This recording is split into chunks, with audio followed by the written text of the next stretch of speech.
రాఘవ ఒంట్లో ఆత్మ ఉందని మీరెలా కనిపెట్టారు? నిన్న కాళీని వెతుక్కుంటూ వాడింటికి వెళ్లారు. అక్కడ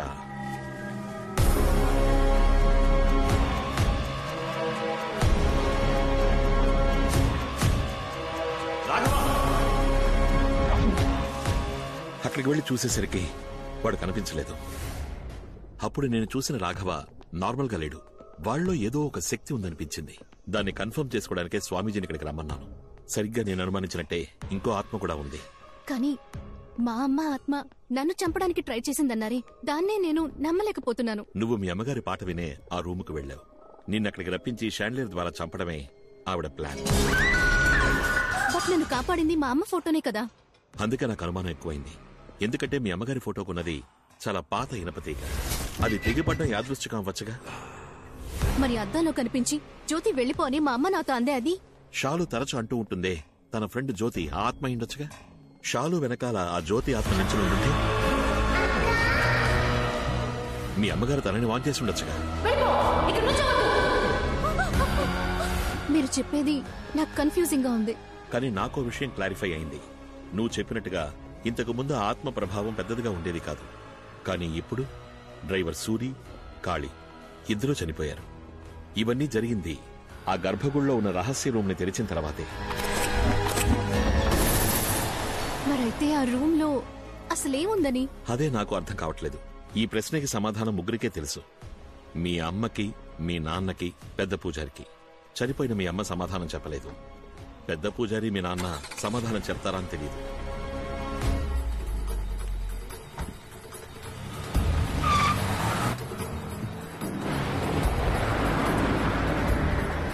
బాడీ వచ్చింది. మనం ఒకరికొకరు అమృతాంజనం రాసుకుందామా? అప్పుడైతే మీ ఆవిడ వేడి నీళ్ళు పెట్టమన్నాడు సార్. మనం ముగ్గురం కలిసి లాల్ పోసుకుందాం. రాఘవ ఎవరితో వెళ్తున్నాడు? జమీందారుతోటే. వాడెందుకయ్యా పంపించారు? ఆడిని మేమేం పంపించలేదయ్యా, ఆడే మమ్మల్ని పంపులా కొట్టాడు.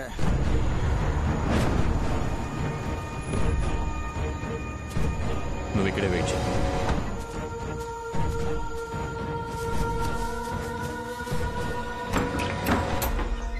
స్వామి, నాకు చాలా భయంగా ఉంది స్వామి. 2 రోజుల నుంచి ఖాళీ కనబడడం లేదు. కొన్నాళ్ల క్రితం డ్రైవర్ సూర్య అంతఃపురం స్విమ్మింగ్ పూల్లో చచ్చిపడున్నాడు. మొదట్లో కరెంట్ షాక్ కొట్టి చచ్చిపోయాడు అనుకున్నాను. కానీ జరిగే సంఘటనలు బట్టి చూస్తుంటే ఇదంతా తన పనే అనిపిస్తోంది. అవును, ఆ తలుపుని తెరిచినప్పటి నుంచే ఇలా జరగడం మొదలైంది స్వామి. ఇక మిగిలింది మనిద్దరమే స్వామి.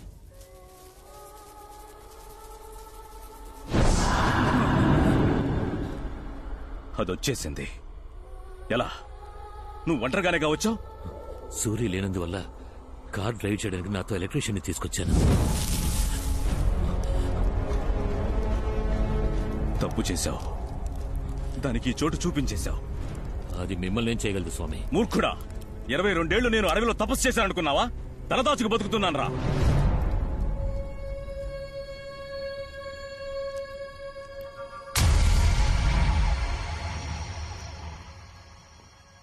రాఘవ, నువ్వెందుకు ఇక్కడికి?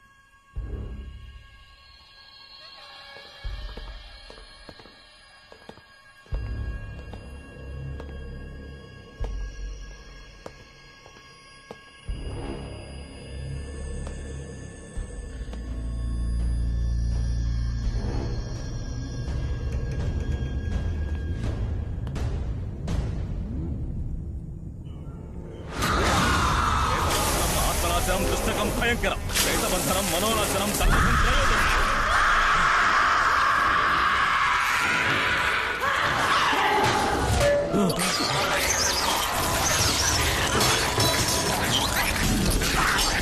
స్వామి రండి స్వామి, వెళ్ళిపోదాం. దాన్ని వదిలేస్తే అది మనల్ని మళ్లీ వెతుక్కుంటూ వస్తుంది. నువ్వు ఈ కలస సిద్ధంతో ఇక్కడే ఉండు. నేను అమ్మవారికి ధారపోసిన చీరతో దాన్ని బంధిస్తాను. కలసం కింద పడకూడదు.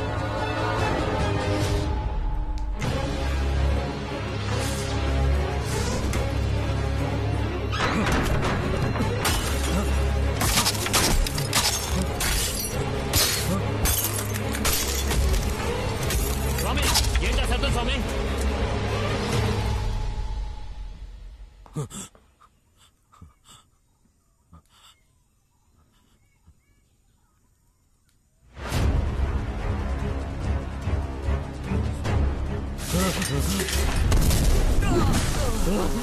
ఈ తీర్థపు శక్తి దాన్ని ఎక్కువసేపు కట్టడి చేయలేదు. రా వెళ్దాం.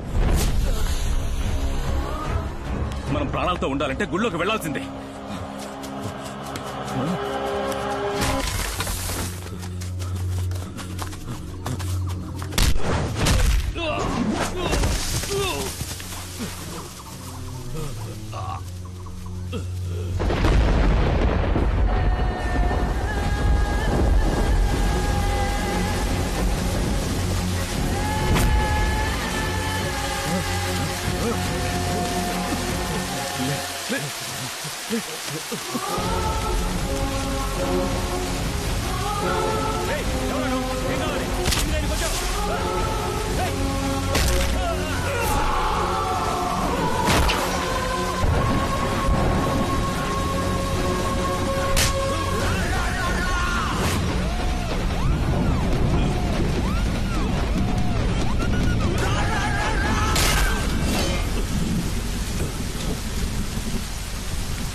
ఏనుగు కోసం తవ్విన గొయ్యిలో పడిపోయాం.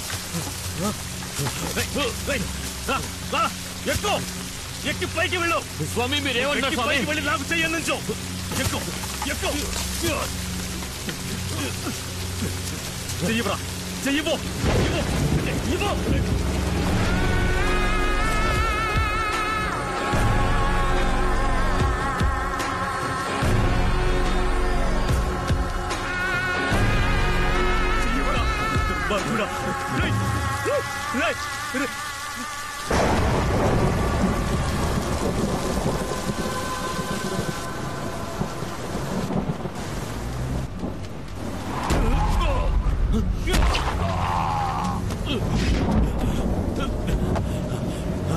బండి సార్ ఏమైంది? రాఘవేడి బండి తీవయ్యా. అలాగే సార్.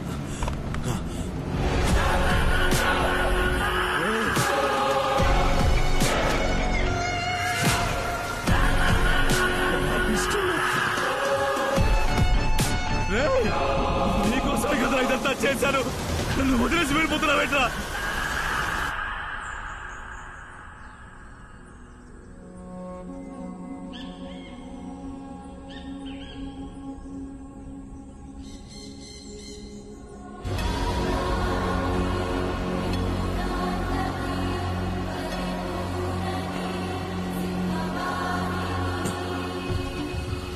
ఈ అమ్మవారు మహాశక్తి స్వరూపం. అసలేం జరిగిందో మీరు నిజం చెప్తేనే మేము మిమ్మల్ని కాపాడుకుంటాం.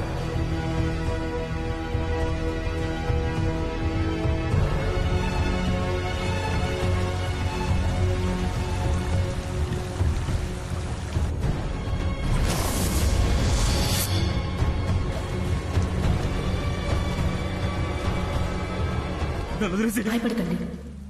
నా వల్ల మీకు ప్రమాదమేం లేదు. నిజానికి నాకు మీరు మంచి చేశారు.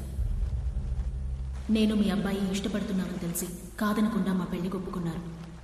కానీ క్షమించరాని ఒకే ఒక తప్పు చేశారు. వంశపారంపర్యంగా దివ్యవాకు చెప్పే కుటుంబంలోంచి వచ్చిన వారే ఆ స్వామీజీ. ఈ మంత్రతంత్రాల్లో ఆయనకి సాటి ఎవ్వరూ లేరు. అతని ఒక్కగానొక్క అబ్బాయి పెళ్లిని నన్ను ముందుండి జరిపించమని చెప్పారు. నేను వెళ్ళాను.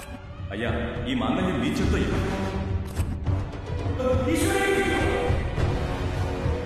నీ అందానికి నువ్వు ఉండాల్సిన చోటు ఇది కాదు. ఏం దిగులు పడకండి. నేను తన్ని మహారాణిలా చూసుకుంటాను. మీ మీద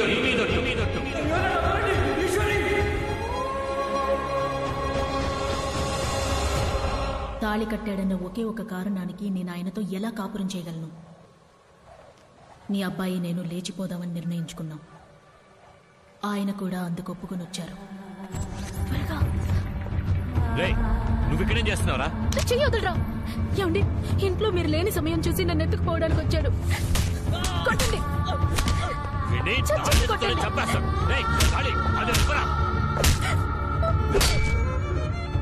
అతను తన్నులు తినడం చూసి నేను తట్టుకోలేకపోయాను. కానీ అతన్ని కాపాడాలని నిజం చెప్పుంటే నన్ను చంపేసుండేవారు. నేను చనిపోతానని కూడా నాకు బాధ లేదు. కానీ ఈశ్వరి కడుపుతోందని తెలిసి నేను చాలా సంతోషించాను. అంతఃపురానికి వారసత్వం రాబోతోందని అందరూ తనని మహారాణిలా చూసుకున్నారు. పుట్టబోయే నా బిడ్డను చూడ్డానికి అందరం సంతోషంగా ఎదురు చూశాం.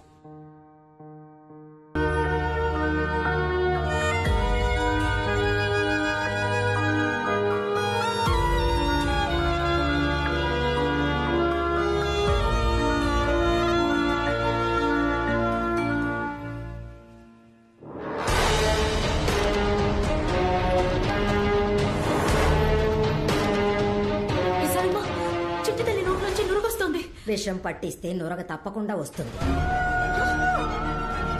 విషమా? అవును. ఎవరికో పుట్టబోయే బిడ్డ కోసం నువ్వు ఇన్ని రోజులు నా చేత సేవలు చేయించుకున్నావే, అందుకేనే నీ చేతులతోనే దానికి విషం ఇచ్చేలా చేశాను. నెత్తి మీద మచ్చ, చేతికి 6 వేళ్లు. నాకే ద్రోహం చేసావు కదా. విశాలమ్మా, అయ్యా, ఈ బిడ్డ గురించి బయట ఎవరికి తెలియకూడదు. చంపేదాన్ని. బిడ్డని ఇవ్వవే. చెప్పండి, ఇవ్వవే. ఇవ్వండి, ఇవ్వండి, ఇవ్వండి. విశాలమ్మా, బిడ్డను తీసుకెళ్ళు.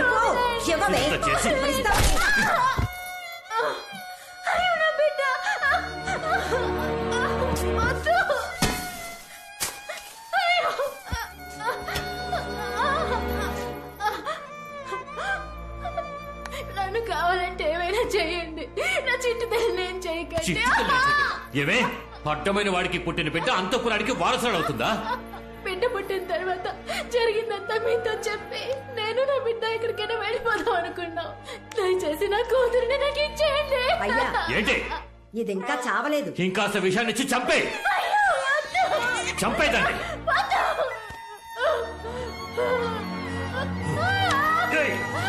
సూరి,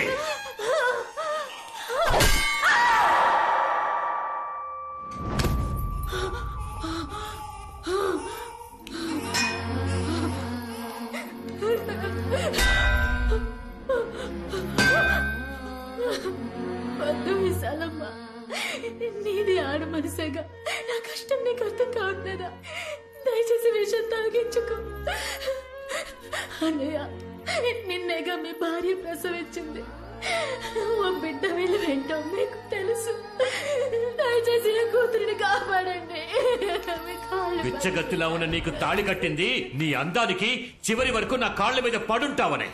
కానీ నీకు ఆస్తికి నేను, ఆశకి ఇంకొకడు కావాల్సి వచ్చాడు కదా.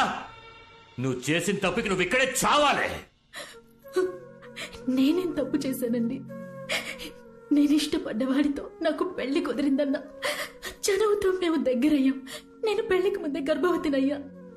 కానీ అనవసరంగా అడ్డొచ్చి నా మెళ్ళో మీరు తాళి కట్టారు. అది నా తప్ప? మీ దృష్టిలో ఆడవాళ్ళు సంతలోని పశువులా? మీ ఇష్టానికి తాడు కట్టి తోలుకుపోవడానికి ఆశలు, అభిప్రాయాలు మాకుండవా? అయినప్పటికీ ఇన్నాళ్ళు బిగపట్టుకొని కాపురం చేయడానికి కారణం నా కడుపులోని బిడ్డకేం కాకూడదని. నేను కష్టపడిందంతా దానికోసమే. దయచేసి నా కూతురిని చేయండి. అయ్యా, ఇది ఇంకా ఊగిసలాడుతోంది. అయితే దాని ప్రాణాలతో పూడ్చే. శవంగా కూడా నా వారసురాలోని పేరుతో అది ఈ ఇంటి గడప దాటకూడదు.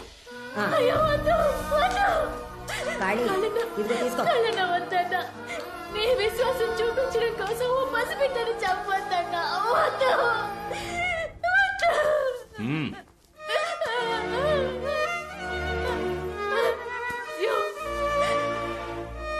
చెట్టు తల్లి, అమ్మని క్షమించు.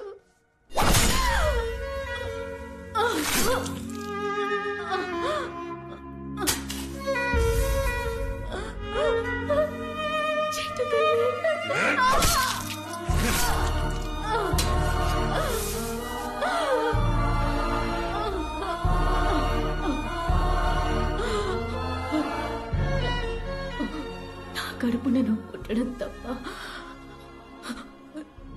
నువ్వే తప్పు చేయలేదమ్మా.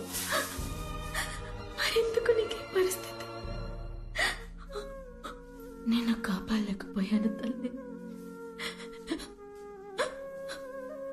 అమ్మా, ఈ అమ్మని క్షమించను.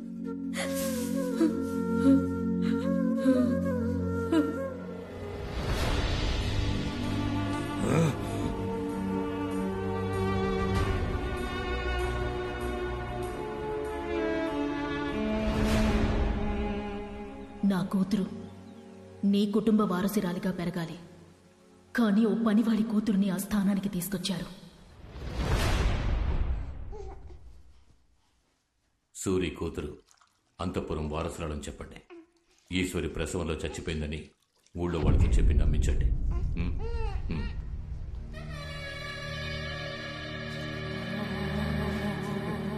తన కాళ్ళకి మట్టి అంటుకుంటేనే నేను చూడలేను. మహారాణిలా చూసుకున్నాను, నా చేతులతో మట్టి ఎలా? తనతో పాటు నన్ను పూర్తి చేయండి రా. మీకు పుట్టిన పసిగుడ్డు యువరాణి, తన కోసమైనా మీరు ధైర్యంగా ఉండాలి కదా. ఆ పిల్ల గురించి మాట్లాడకండి, దానివల్లే నా ఈశ్వరి నాకు దూరం అయిపోయింది. ఈశ్వరి,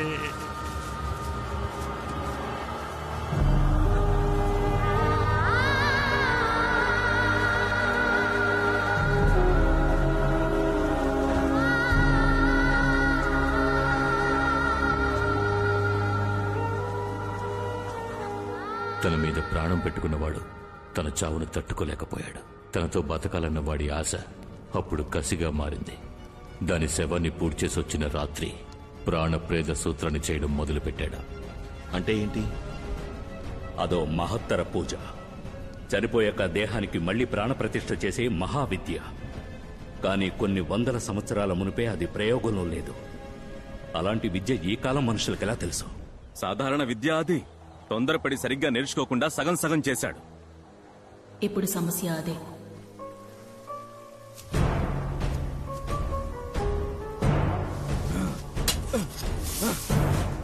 నాలుగు రోజులు రాత్రింబవళ్లు నిర్విఘ్నంగా పూజ చేశారు.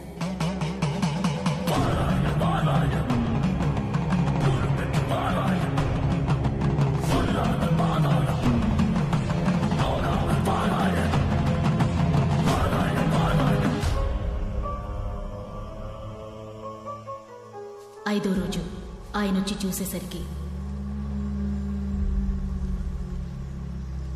ఈశ్వరి, ఈశ్వరి,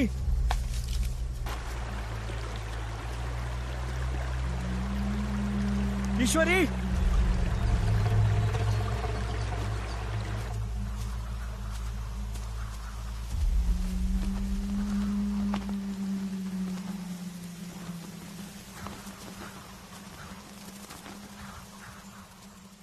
ఈశ్వరి,